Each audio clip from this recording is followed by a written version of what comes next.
नमस्कार। फाइनेंशियल दुनिया में एक शब्द है जो बार बार सुनने को मिलता है, आईपीओ। चलिए आज इसको आसान भाषा में समझते हैं। तो जब भी कोई नया आईपीओ मार्केट में आता है, सबके दिमाग में एक ही सवाल घूमता है कि भाई इसमें पैसा लगाना एक लॉटरी टिकट खरीदने जैसा है या फिर एक स्मार्ट फाइनेंशियल फैसला। आइए इसी से शुरुआत करते हैं। अब देखिए, आईपीओ को समझने के लिए पहले ये समझना जरूरी है कि कोई कंपनी इस स्टेज तक पहुंचती ही क्यों है, उसको आखिर पैसों की जरूरत पड़ती ही क्यों है। हर कंपनी का सफर फंडिंग के अलग अलग पड़ावों से गुजरता है।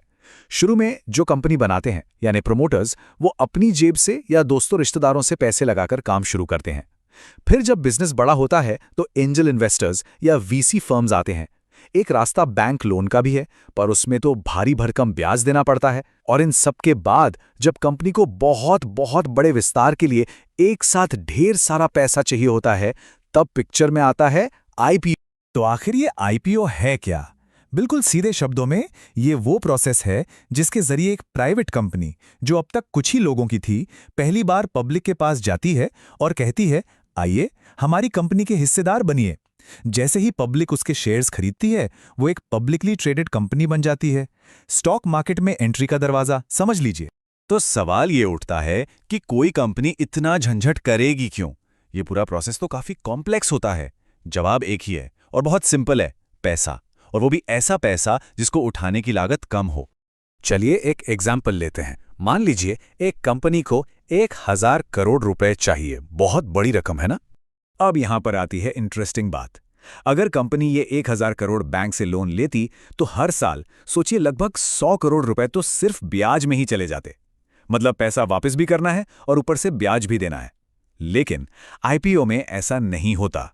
यहां कंपनी को पैसा मिल जाता है और उसे वापस नहीं करना पड़ता, क्योंकि जो लोग पैसा लगा रहे हैं यानी इन्वेस्टर्स, वो अब कंपनी के मुनाफे और नुकसान दोनों में पार्टनर बन गए हैं। ठीक है, कंपनी का फायदा तो साफ दिख रहा है, लेकिन सवाल यह है कि एक आम इन्वेस्टर इसमें अपनी मेहनत की कमाई क्यों लगाए? उसके लिए इसमें क्या है? सबसे बड़ा अट्रैक्शन है अर्ली मूवर एडवांटेज। इसका मतलब यह है कि इन्वेस्टर को कंपनी के शेयर्स उस दाम पर खरीदने का मौका मिलता है जो स्टॉक मार्केट में आम पब्लिक के लिए खुलने से पहले तय किया गया है।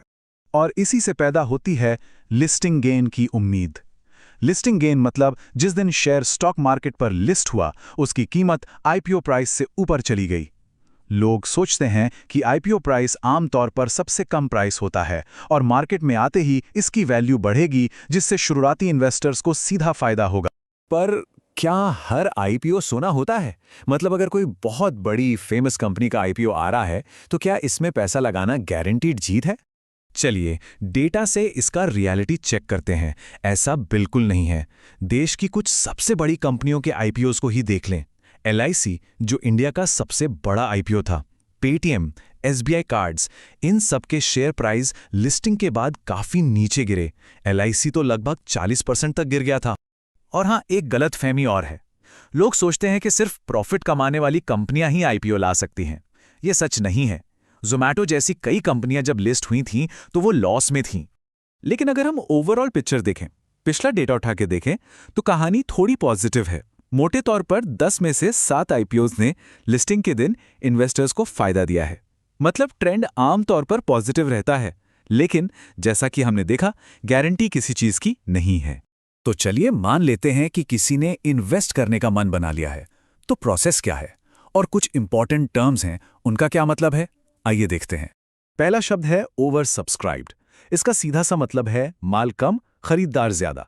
यानी कंपनी जितने शेयर्स बेच रही है उससे कहीं ज्यादा लोग उसे खरीदना चाहते हैं। ऐसे में अलॉटमेंट अक्सर लॉटरी से होता है, सबको शेयर्स नहीं मिलते।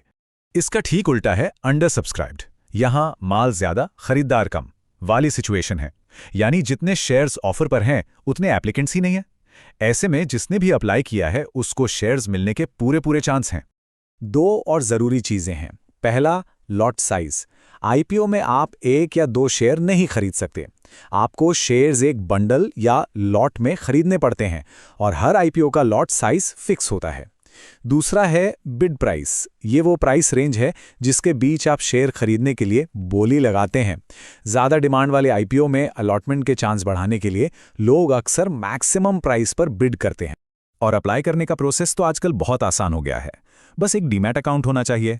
अपने ब्रोकर के ऐप या वेबसाइट में आईपीओ सेक्शन में जाइए, जो आईपीओ खुला है उसे सेलेक्ट कीजिए, कितने लॉट्स चाहिए और किस प्राइस पर वो डालिए और अपनी यूपीआई आईडी से एप्लीकेशन सबमिट कर दीजिए। बस इतना ही है। तो पूरी बात का सार क्या है? देखिए, आईपीओ एक खास मौका जरूर है, लेकिन इसे लॉटरी का टिकट समझने की गलती नहीं करनी चाहिए। एक समझदार इन्वेस्टर क्या करता है? वो सिर्फ कंपनी के बड़े नाम को नहीं देखता, वो समझता है कि अच्छी से अच्छी कंपनी का आईपीओ भी नीचे जा सकता है। इसलिए सिर्फ हाइप के पीछे ना भागें। पुराना डेटा चेक करें, कंपनी के फाइनेंशियल्स पर थोड़ी रिसर्च करें और हमेशा याद रखें कि हर इन्वेस्टमेंट में रिस्क तो होता ही है। आखिर में एक बात समझनी बहुत जरूरी है। आईपीओ तो किसी कंपनी की पब्लिक जर्नी का बस पहला दिन है, शुरुआत है। असली सवाल ये नहीं है कि लिस्टिंग के दिन शेयर ऊपर गया या नीचे। असली सवाल ये है कि आज से 5 साल बाद ये कंपनी कहाँ होगी और क्या उस सफर में एक इन्वेस्टर को शामिल होना चाहिए। इसका जवाब हर किसी को अपने लिए खुद ही ढूंढना होगा।